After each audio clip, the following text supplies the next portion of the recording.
যারা প্রবাসের মাটিতে অল্প টাকা কামাই করেন, 40-50 হাজার টাকা ইনকাম করেন, কিন্তু আফসোস মাসে 1 লাখ টাকা স্যালারি পাইতাম। আপনি ওই যে মানুষটা 1 লাখ টাকা ইনকাম করতেছে ওই মানুষটার দিকে তাকায় দেখেন। তারা 10 বছর, 15 বছর, 20 বছর, 25 বছর, 30 বছর পর্যন্ত এমন লোক আছে। আমার দেখা আমি 44 বছরের প্রবাসী টানা এই দাম্মামে আমি দেখছি 44 বছর যাবৎ প্রবাস করতেছে।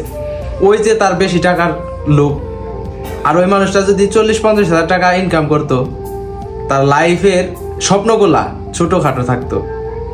8-10 বছর বিদেশ কইরাই সে একবার চলে যেতে পারতো।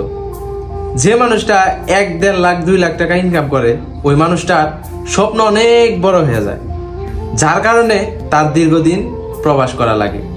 আপনার ফ্যামিলিও তখন চাইবেন আপনি একেবারে দেশে চলে যান। তখন আপনার ইনকাম দেখবেন আপনি মাসে 1.5 লাখ 2 লাখ টাকা। তখন আপনার ফ্যামিলি থেকেও বলবে তুমি একেবারে আইসো না। 10 বছর, 15 বছর, 20 বছর হোক, তারপরেও আপনি নিজেও ছাড়তে চাবেন না।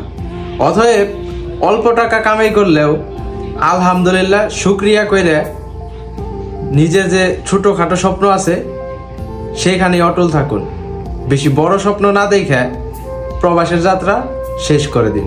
যতটুক আছে ততটুক নিয়েই শুক্রিয়া করুন।